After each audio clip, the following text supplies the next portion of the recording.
Julian Nagelsmann is apparently interested in the Tottenham job should it become available. We're going to talk about that, plus Tottenham's win against Wolfsburger, our Europa League draw against Dynamo Zagreb, the potential revival of Dele, Alli and Gareth Bale, and also look ahead to Spurs' clash against Burnley on Sunday. I'm Matt Hayes, and you're listening to the Tottenham Fan Voice podcast.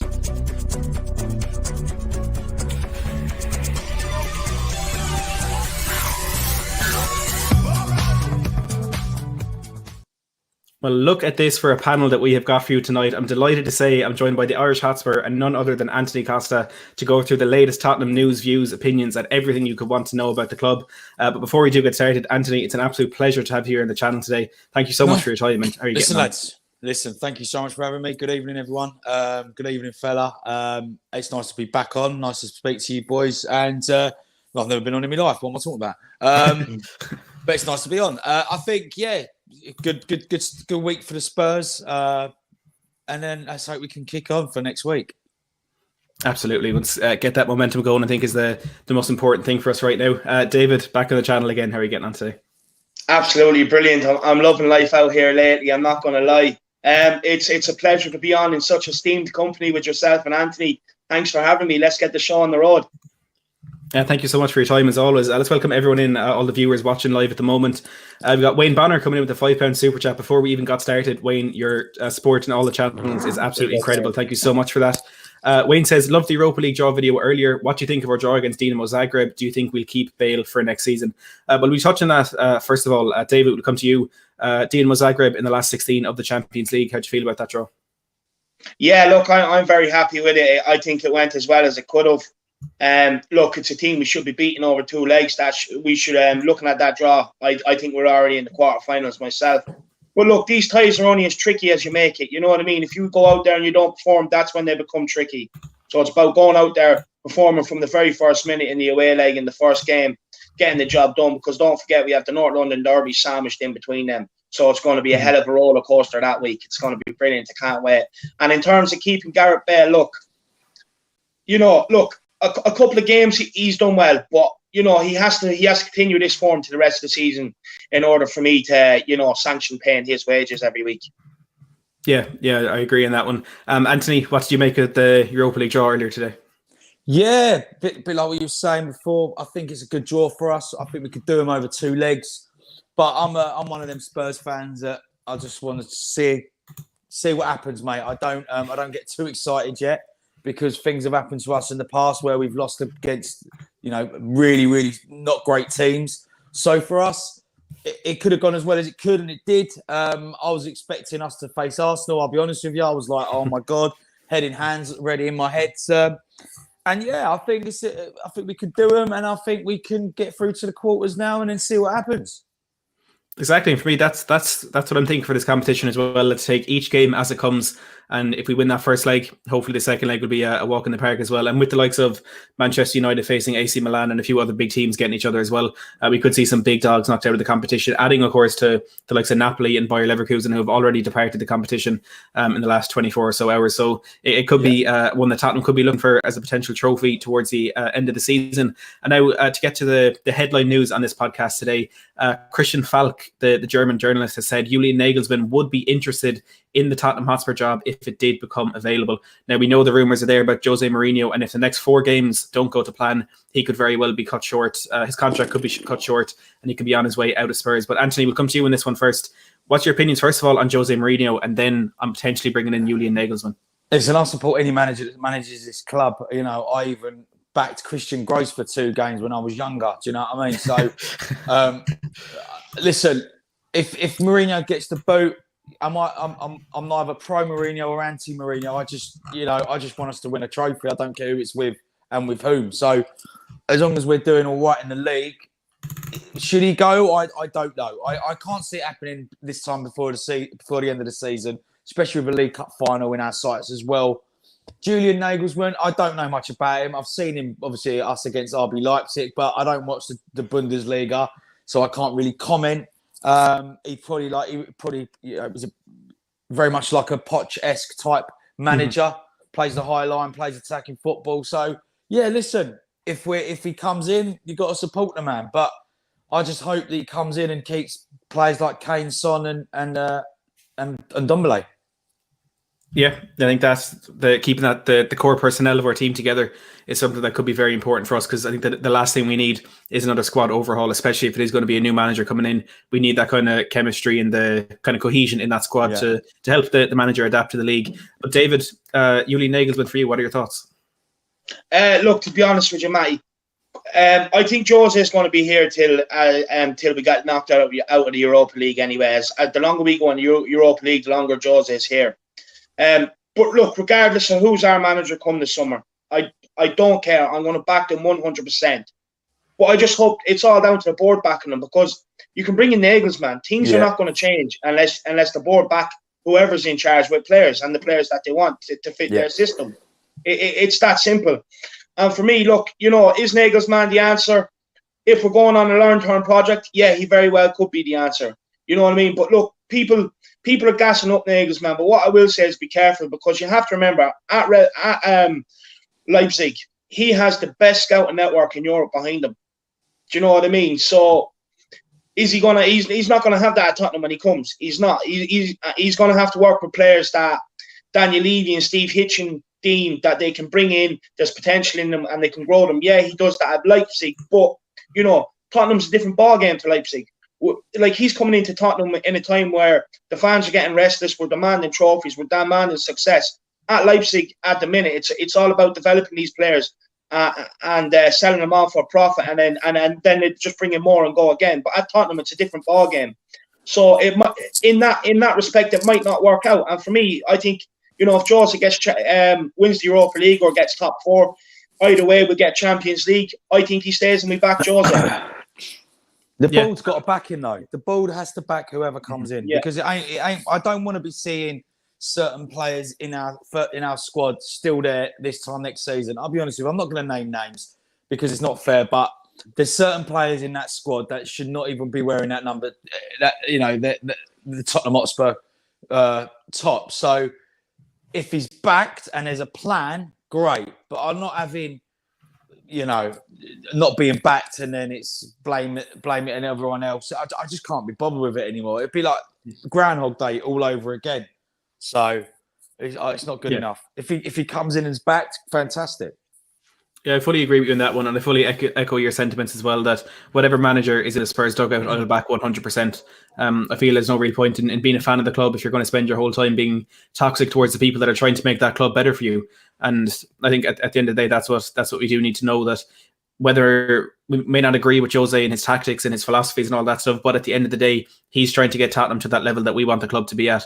So if you don't appreciate it, say that. But I don't feel there's any point in turning against the manager. But look, having said that, David, you touched on it a bit as well. This week hasn't been the worst week for Spurs this season. There's definitely a lot of competition for that prize. But in the Europa League on Thursday, we did beat Wolfsburger by 4-0 with Dele Alli getting on the score sheet along with Gareth Bale and Carlos Vinicius bagging a brace as well.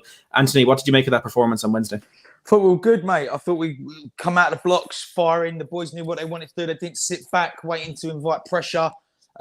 We went out there, got a couple of early goals. Dele Alli with a spectacular goal. Got to give it to him. I've been a big critic of him over the past 18 months because it annoys me because he's got so much ability, and that's the whole point. He's putting a great graft in, and I hope he gets the call for Sunday to start on the first 11. But coming to Bale, he came on professional, absolutely brilliant from him.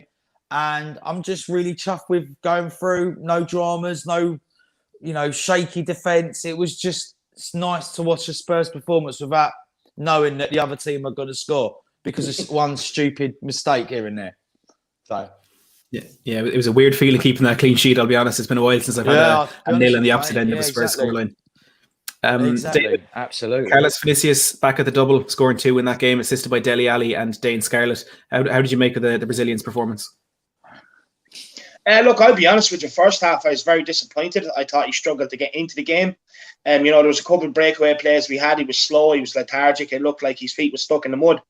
But honestly, whatever was said in that dressing room at the second. But sorry, firstly, Vinicius' performance for me kind of mirrored our first half. Look, we started off great. Obviously, Dele Alli with the wonder goal. I just want to big up that goal, by the way, because when the ball is whipped into you with such speed like that and the way he controlled it and it bounced up. I can tell you now, I've scored one or two of them in my time. You know what I mean? It is literally split-second decision. You just go for it. It's football IQ. You know, there's nothing else on. You just go for it. And, you know, he executed it better than Giroud's for Chelsea the other night as well, may 100%. I add. But, you know, after that, we kind of sat back and, you know, we kind of allowed them onto us. So I was very disappointed with the rest of the first half. But whatever was said in the changing room, they came out a new team in the second half. They went for the kill. You know what I mean? And Vinicius was a new man. He was a new man. He looked hungry. He was fighting for the ball. He was getting involved. And, you know, Dele Alli with the assist for his first goal. I mean, what a beautiful ball. Honestly, Matty, he left it. The way he put that ball in, he left him, the defender with the centre-back with no chance because it was looped in behind him. It's one of them ones, you know what I mean? He was never getting on the end of it. And then Vinicius, a comfortable header. And then Dane Scarlett, do you know what? I was raging. I was hoping he would have left that one. Let Dane take another touch and rattle one in. I was really rooting for Dane Mbappe to score.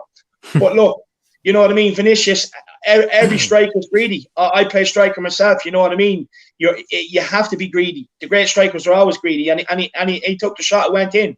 Great game. But I just want to echo basically what Antony was saying. Look, I've been a huge critic of Dele as well. I think the criticism has been justified, to be honest.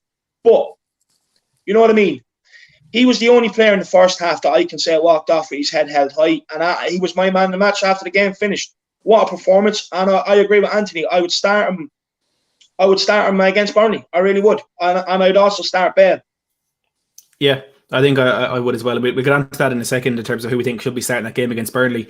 I still want to say I supported Dele Alli the whole way through that, and I'll wear that badge of honour with pride, knowing that I David my whole free Dele campaign. But look, we got Wayne Bonner here coming in with another super chat here saying to all of you, if you were Spurs manager and were given a £200 million transfer kitty, who would you bring in and who would you sell to boost that kitty? So for me personally, I'd be getting rid of the likes of Harry Winks, Davinson Sanchez, Eric Dyer, Ben Davis, and a few more of those fringe players, maybe one of Lucas Lamela and Bergwijn. I'd probably lean towards Lucas at the moment.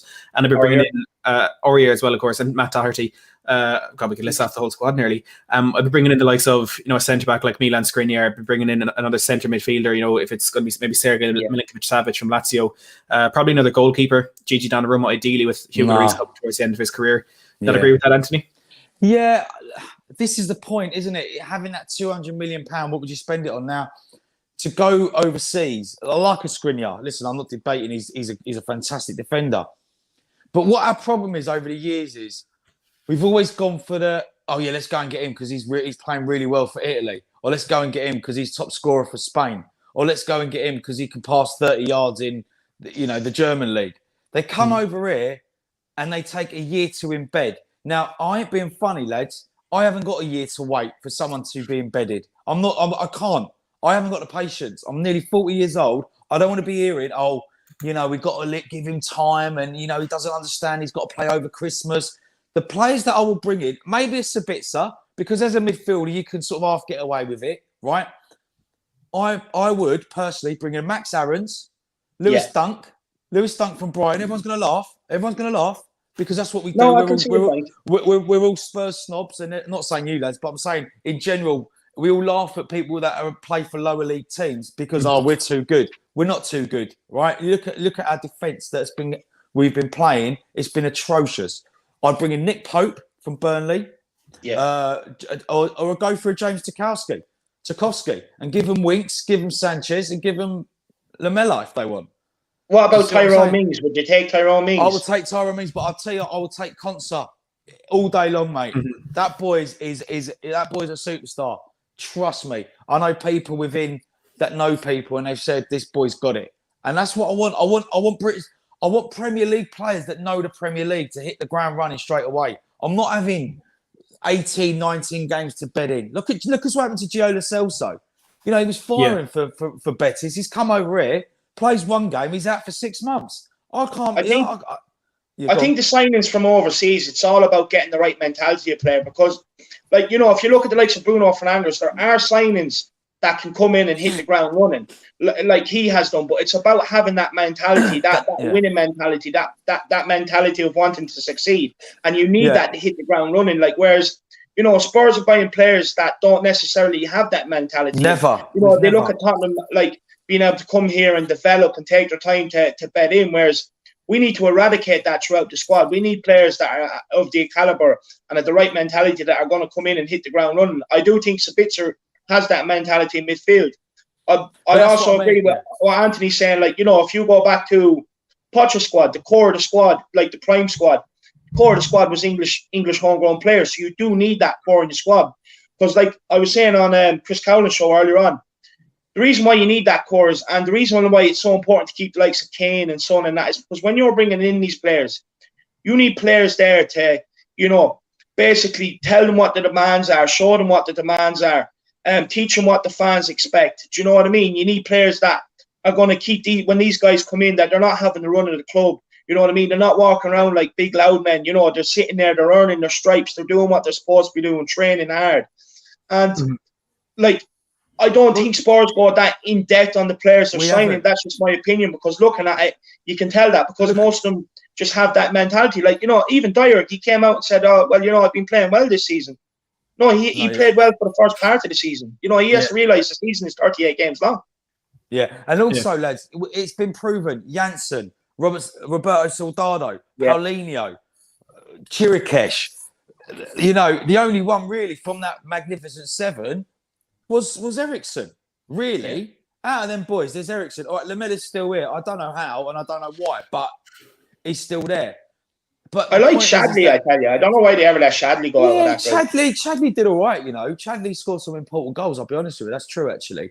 But, the Van der Vaarts of this world, they know. They're that Dutch mentality. I love that Dutch German sort of mentality that come over to the UK. Even Højbjerg being Danish, they get it. They're not too flamboyant. They get what it's all about, and that's what I'm saying. If you bring in Sabitzer, you've got Ndombele, Højbjerg, and a Sabitzer next to him, and they can guide him. Whereas if you're playing in defence and you got two new centre halves, one's from Italy, one's from Spain. But because they've headed over 15,000 headers, they're not going to come over here. They're going to come over here, and it's going to take them, as I said, a year to bed in. We ain't got a year. Sorry. Yeah. I want Premier League proven players like tomorrow. That's my gut. That is my heart. What it's saying. Yeah, no, I do agree with you on that one, but I think there, to some extent, is a concern of the typical English tax and stuff like that. But a few super chats here to get to. Bobby B says, if Dele and Bale keep at it the same level as Wednesday, we will have enough to give the team momentum to push top four and Europa. Don't forget Lo Celso to return as well. Exactly, our squad is depleted at the moment, and we could potentially be getting stronger. On Lo Celso, I think, Antony, you alluded to it as well. Before he joined Spurs, he had missed 2 games through injury in his entire career. And he's gone beyond 30 games missed for Spurs already. It's a joke. People rate him, and it's nice, but I don't rate him yet. I haven't seen enough of him. I want to see consistency now. I don't want him to come back next week and then he gets a little niggle and then he's out for another 5 months. Well, that to me is a waste of money. It's a waste of time. Because he scored against City. It's like, all right, mate, yeah, well done. You should be doing that anyway. But, I don't get excited with Lo Celso yet. I'm sorry. It's just, that's how I feel. No, I fully agree with you, to be honest with you, Antony. Look, Lo Celso's come in, but, he hasn't been on the pitch long enough to earn the sort of respect that we give him, if I'm honest. You know what I mean? As Spurs fans, I think we're too quick to give our players a lot of respect without really earning it. And for me, there's a lot more work to do on the pitch before we can say, he's a crucial player to the team and that. At the end of the day, it's unfortunate on the lad, but it is what it is. You know what I mean? He hasn't been on the pitch long enough to say, he's a great player. We can all see he has potential, but he has to prove it as well. Has to prove it, absolutely. Mm-hmm. We've Will Stewart here coming in the super chat. Thank you very much to Bobby for the super chat a minute ago, and to Will as well. Thank you very much. It says 8 goals or 7 assists in 92 appearances, or 6 goals and 6 assists in 92 appearances. Which would you keep? David knows who the first stat belongs to. Do you want to let us in on this, David? Yeah, I think it's definitely one of them is about Lamela. He was on my stream the other night as well, and he was giving me the stats. And one of them is about Lamela. I'm not 100% sure who the other stats about, but yeah, one of them is about Lamela anyway. Yeah, is he only played 92 appearances, Lamela? Wow. I'll have a look there. That might have been his first 92 or something, but let's take a quick look. 8 years he's been there. 92 appearances. That is a disgrace, man. All right, he's been injured, but wow. Yeah, 16 goals. Joke. Was it? Is Lamela the player? I think I said it to you on Chris Cowland's channel, actually, Anthony. You did, mate. There's a clause in his contract that when he scores 20 goals, there'd be a bonus sent to Roma, and he still hasn't reached that yet, with his a massive concern. Wayne Bonner here coming in with another £5 super chat says, "Do you think that Jose can work with our class youngsters and bring them through? Skip, Scarlett, White, Devine, et al." Anthony, we'll come to you in this one because I think everybody knows mine and David's opinion on this one. Yeah. Jose's been given a chance to a lot of youth players. If you're looking at Dane Scarlett, Alfie Devine, Tanganga, Joe Rodon, what are your thoughts on how Jose could work with these young players at Spurs? I think Jose over the years had a lot of criticism saying that he doesn't embed in youngsters, but I think at Spurs, you just hit loads of a few players there that he's given a chance to. Would I start all these boys? Not at all. I think they need to earn their spot. I think they need to keep working hard, and that's what they're doing. I think for us, the odd game here and there, the League Cup, or if we're 3-0 up against the side and there's 5 minutes left, that's when you start embedding them in, getting used to it, getting used to the feel of it. And then who knows? I mean, listen, Skip's doing really well, but Norwich and Spurs, two different teams. Two different teams. So everyone's getting excited. It's nice to see him getting man of the match week in, week out. It's fantastic. I spoke to a mate of mine who's a Norwich supporter, and he's gutted that he'll be going back to Spurs next season. But I think he should stay at Norwich next season. I really do, because I can't see him getting a lot of chances at Spurs next season. Listen, correct me if I'm wrong, but we'll see. Yeah, I think it's a massive step up from, of course it is, from the Championship to the Premier League, and he's a lot better players to be competing with, and the intensity in the Premier League and playing in the Premier League, hopefully European competition and all that, I think could be a bit detrimental to his fitness as well. The last thing we need is another player coming through with injury concerns. Awesome All here coming in with the $4 super chat says, who is better for the number 10 role? David, we'll come to you on this one. Dele, Lo Celso or Ndombele to play number 10? Look, I think if we could actually play on Ndombele over there, he'd probably have overall the best attributes to play there. But look, I can't count on Lo Celso because I haven't seen enough of him. You know what I mean? On a consistent basis, doing it consistently to say he's even in for a shout. I right now I'd say Dele. Because we do need Ndombele in beside Højbjerg. But if we could find a player to play in beside Højbjerg, and you could push Ndombele up, I'd say Ndombele overall has the best attributes to play there.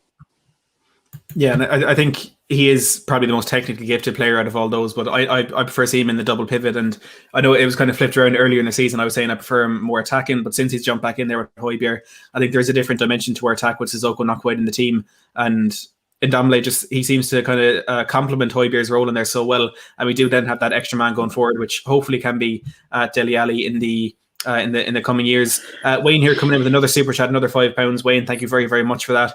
Would you pair up Skip and Højbjerg in midfield?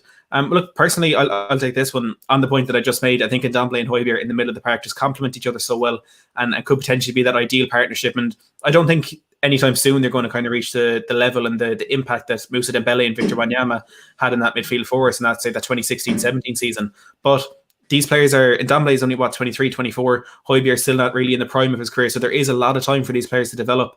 And I think Skip coming into that, he could potentially disrupt that a bit. On the other hand, he could potentially add a bit of competition in there, which would bring even better performances out of those players. But for now, I don't think Skip is quite ready to really step into that first team. Will here saying the last 92 appearances, Eric Lamela, it's 8 goals and 7 assists, and Lucas Moura is 16 goals and 6 assists. So look, after reading that, I think Lucas Moura is a lot more influential in the team than Eric Lamela. And Will, thank you for bringing those stats to us today. And I suppose that would bring us on to the game against Burnley on Sunday, because for the first time in a while, it almost seems as though Spurs have some really good options in who to play in that attacking line, rather than choosing the player who is the least bad, if that makes any sense. It's picking those players who are really ready to be in a starting 11.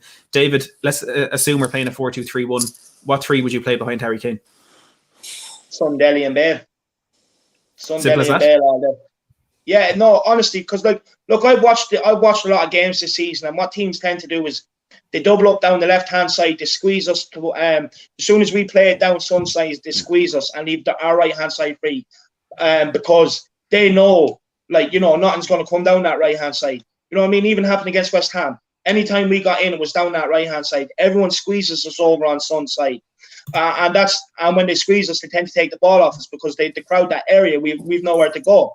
So I think with Bale coming in, it's going to add another dimension, another thing for them to think about, to leave free up a bit more space for Son to play in, more space for Kane to play in. With Dele coming in, the type of way he plays with his flicks and he tries to think on his feet, think fast, it's going to add a bigger dimension because as well, that number 10 role has been a problem for us as well. We haven't had a consistent player in there that has done the job for us. So with Dele coming in and hopefully taking that reins and being able to do the job, we're going to be a serious attacking threat again. Yeah, fingers crossed. I think Jordan here agrees with you coming in with the £10 super chat. Thank you very much, Jordan. Says maybe Jose taking the break off and playing Kane, Son, Bale and Dele may be the answer to our problems in the Premier League. However, we must get the balance right with some of the clowns at the back. And Antony, I feel like whatever we talk about with that attack, it will always come back to that defence at the back of the pitch. But because Jose knows that, all this about low block, he has to go that because he can't trust that defence we've got. Mm-hmm. There's no pairing that plays consistently. And that's what I'm saying. The lower league teams, they're probably fighting for their lives, but Mings and Costa, they've been playing constantly together for all that this season. We've had really no major injuries at the back, but he keeps chopping and changing that. If anything, that's really frustrating me. You got to play Toby and you got to play either a Rodon or a Tanganga or maybe if need be, a Dyer next to him. Unfortunately, Sanchez is not pulling up any trees and he's made too many mistakes now. And unfortunately, in the summer, I think he has to go, because he hasn't got the ilk of he hasn't got used to the pace of the Premier League. That's what I'm saying. He's been here 3.5 years, 42 million or whatever. It's just not been good enough. Not been good enough. Toby's got to start week in, week out, bar injuries here and there. But or even give Rodon and Tanganga a chance. If they make a mistake, they're young. They'll get used to it. But you've got to have consistency, man. It's a joke now. It's an absolute joke. Yeah, we haven't started the same defence in consecutive games since the third day of the Premier League season, which is, if you're looking at all competitions, that's close to 30, 40 games since we've had a bit of so bad duty in there, which isn't of course helping our errors there already. And I made that point on Twitter the other day. Spurs have scored 91 goals this season. 91 goals. Now, look, a lot of those have come in different competitions. Were 8 against Wolfsburg, 7 against Ludogorets, Maccabi Haifa and all that. But Jose knows this attack is world class and he knows what will happen if he does unleash this attack on other teams. But it all comes down to the fact that he cannot trust this defence when it is exploited, when it is exposed in a high line and by our attacking players playing a really sort of pressing game. They're going to be exposed and they will be punished. And we saw that in the FA Cup against Everton when they scored the 5 against us. God. It was a tough game, that one. Tin Man here with the £5 super chat says, imagine Spurs versus Arsenal in the Europa League final. Oh, God. At stake could be the biggest game in both our history. I've trusted Jose as long as he's backed. Not excited by that, Antony? No, mate. No. I just want him out. I want him out. I can't be dealing with it, mate. I'm already getting nervous thinking about it. I couldn't have them beating us in the final. Could you imagine that? No, it can't happen, mate. No, I've seen them win the league as in person. It was the worst game, man. Ouch. The worst game. They were cheering when we scored, like taking the mick out of us. That's how bad it was, And one thing I've got to say is, please, lads or lasses or whoever's watching, when we're above Arsenal in the Premier League for the first month or 2 months of the Premier League, please do not tweet "mind the gap." Okay, enough now. Please listen to me. It's embarrassing because it always comes back and bites us on the backside. Look at it now. They're 2 points below us. I can't imagine them finishing above us and beating us in the final. Oh, it's just wrong. So sometimes it's so hard, though. They've hurt us so much over the years. Sometimes it's just hard not to compile the misery when you have the chance. Nah, bro. No. Just smile. That's what I do. That's what I just smile. Because all my Gooner mates text me going, "Oh, we've won another FA Cup. It's getting so boring now." And I'm like, what can I answer to that? We beat you 5-4 in 1985. We won the Audi Cup. Yeah, exactly. Wow, embarrassing that was. Wow. The only competition Bayern Munich were in last season that they didn't win the trophy was the Audi Cup. So look, they won the Bundesliga, they won the Champions League and everything else, but we won the trophy. That matters. And that'll carry us through for the next 5-10 years. Wayne here coming with another £5 super chat. Thanks for that again, Wayne. Really, really appreciate it. Says Toby and Tanganga every Premier League game. and look really good. David, defence on Sunday against Burnley. We assume it is going to be a more attacking style of play. We know Sean Dyche does like to use that low block. We think Spurs will come out and attack Burnley that bit more. So what would be your centre-back pairing for Sunday? Look, me personally, like thinking about it Sunday, look, Burnley are big men. They're going to be a threat from set pieces and that. They're not really going to be a threat with pacing behind. So for me, I would play Toby, and I'd probably play Dyer. As bad as it sounds, you know what I mean? At the end of the day, he's a big lad. You're going to need his height in there, and the fact that he will fight. Like, you know, as bad as he can be, he does fight at least. You know what I mean? Yeah. So I'd probably play them two, and they are the centre back pairing that did get us to the top of the league. Yeah, but at the same time, I would like to see Toby and Tanganga. You know what I mean? It's about time. I think this kid is given a run of games as well. So, but you know, that could even come at right back for the kid. So you don't know. Honestly, I don't know. All I want is just a win. I just want to get back to winning ways in the Premier League. It's so depressing. Like, none of us want to talk about negative about Tottenham. Nobody does. But like, when you're losing game after game after game, unfortunately, it's all you have to talk about. You know what I mean? So I just want to get back to winning ways, back to loving the club again, back to talking nice things, back to giving these players nicknames. Everything's lovey-dovey. That's what I want. Yeah, that's the dream for Spurs fans. We can see they're calling them Endon Baller and Sonaldo and all that, but when we're losing, it's just kind of embarrassing. Yeah, no, it's embarrassing. It's embarrassing, lads. Don't do it to yourself. Lily White asked in panel, I absolutely love these streams. No point in bringing the pressure on ourselves. Thank you very much for those comments, Lily White. Anyone, if you are enjoying that stream, make sure to smash that like button and hit the subscribe button as well if you are new. The Clockwork Orange here makes an interesting point. Says Toby cannot play 3 per week. He plays the most important games in the Europa. Antony, what competition do you think Jose is prioritising now? The Europa League or the Premier League? I think it all depends next couple of games, mate. I really do. I think Burnley, Palace and Fulham, they're very important to our league at the moment, where we're going to end up. And I think if we win, lose, or draw, win, draw, or lose, he's going to go all out for the Europa. Because we ain't getting relegated, but I can't. He's got to go all out for the Europa because that's the only thing we can basically go for. And obviously the Carabao Cup, but that's against City. And you know we're going to make mistakes after mistakes. So I ain't getting excited about that yet. Mm-hmm. What does that say? Can we back the manager? Who's that from? Tin Man 007. Can you guys? Tin Man saying, can you guys try?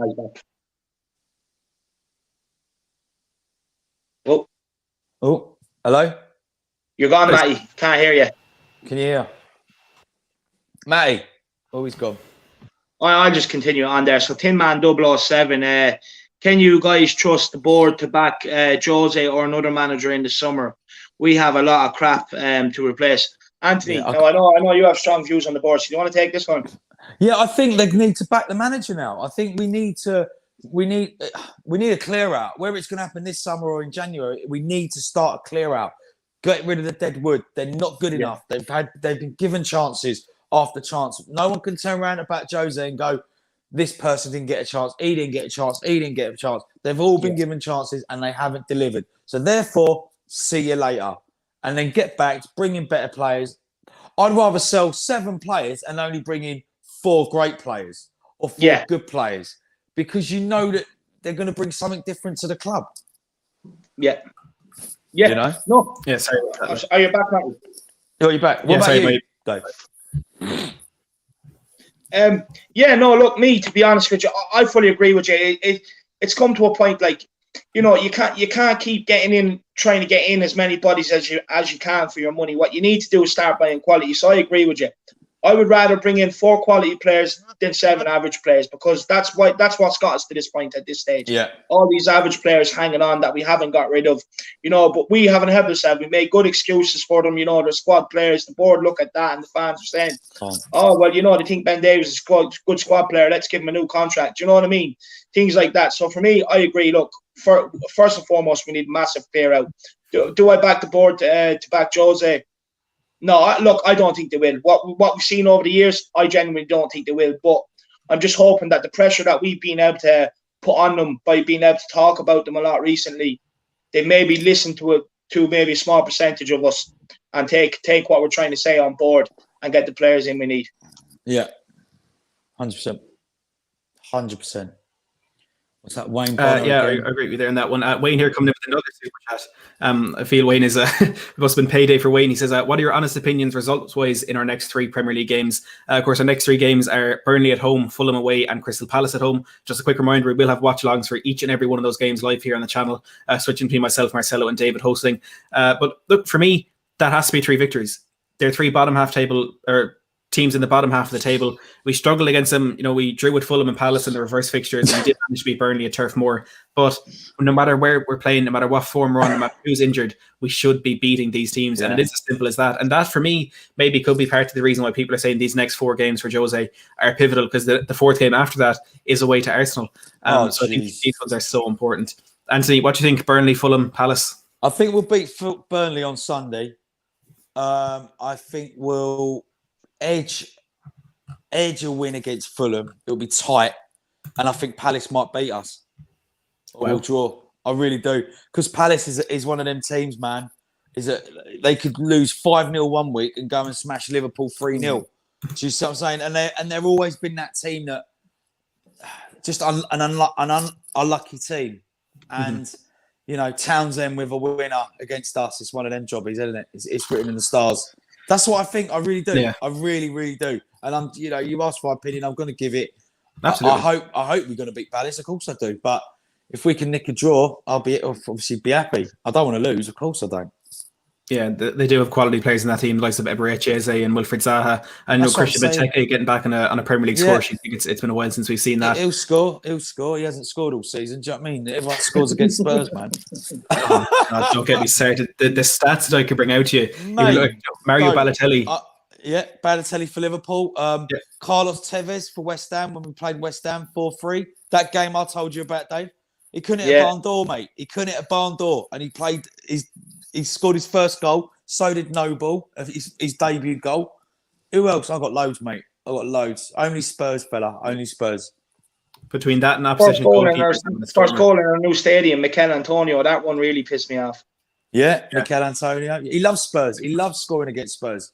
He does. Lanzini will not score another goal this season. He won't score another goal for the rest of his career. No. Oh, it's typical Spurs.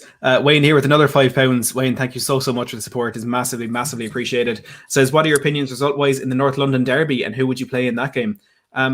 Away to Arsenal, I'm not confident. And that for me is the worst part of this season, is that we can't go into these games saying, we're Spurs, we've got Kane, we've got Son, we've got the best defense in the league. That's not true. We just can't do that anymore. And right now, I'd take a draw in that North London derby just to kind of keep those bragging rights a bit away from Arsenal. But we could be behind them in the table by the time that comes around, which seems almost impossible, or would have last November. But here we are in this position where that's just the unfortunate truth. Jordan here coming in with the £10 super chat says, it's looking increasingly. Yeah, sorry, go ahead. Yeah, I was going to say Odegaard will score his first goal for Arsenal against us. All right, you mark my words, boys. Write it down, Matty. Write it down. Odegaard will score his first goal against us. Watch.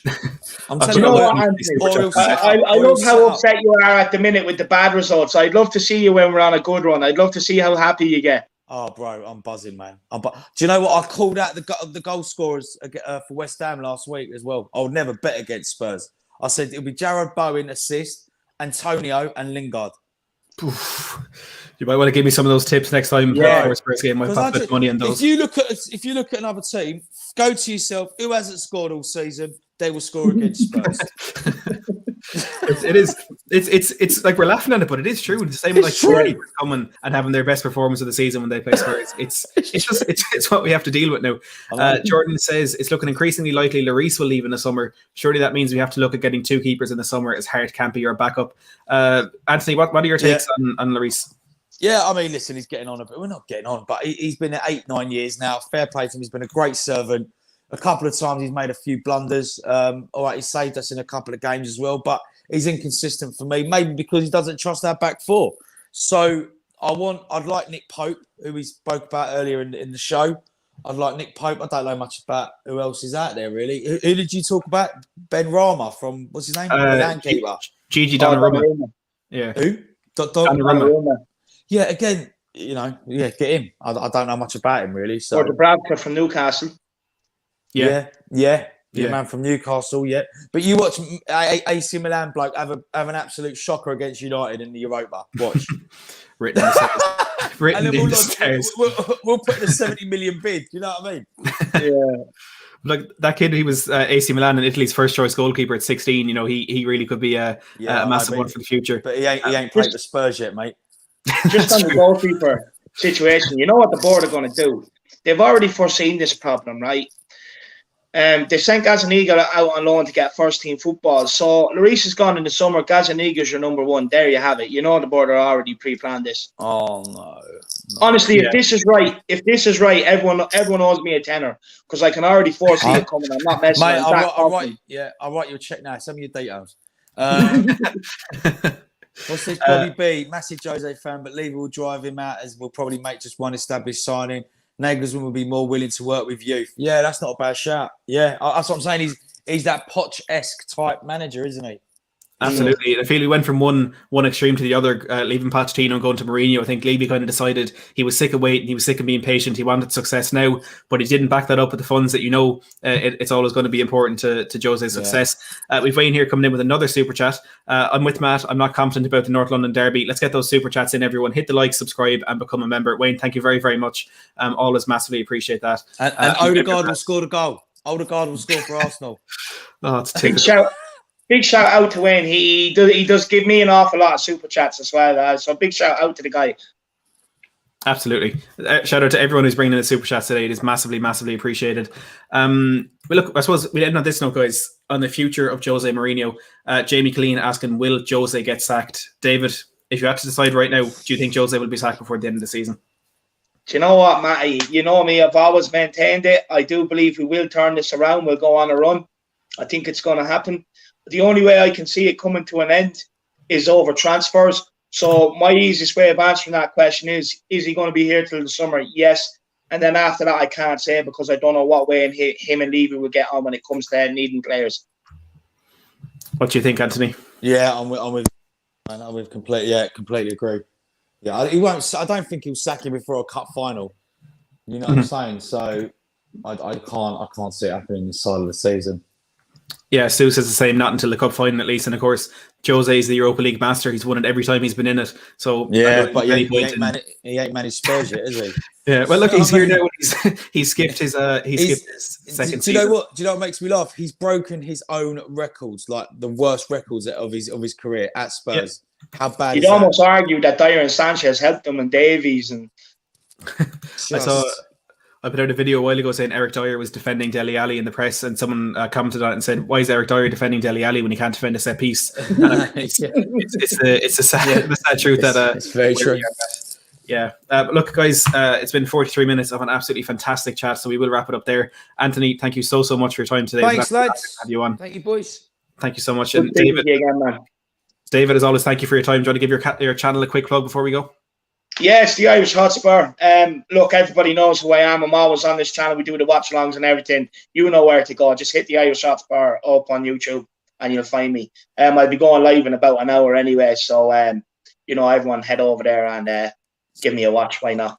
Thanks, Matty. Absolutely. No worries. Make sure to head over to David's channel. There is a link in the description below. For my channel, I think you all know what to expect at this stage. Live watch-alongs, of course, back on Sunday for the Burnley game. Tottenham Fan Voice podcast with incredible guests such as these two that I'm so lucky to have joining me today. Tottenham previews, reviews, and any type of Spurs content you could want. This is the place to be for Spurs on YouTube. So please make sure to hit that subscribe button, hit the like button if you have enjoyed this stream. And as always, thanks so much for watching.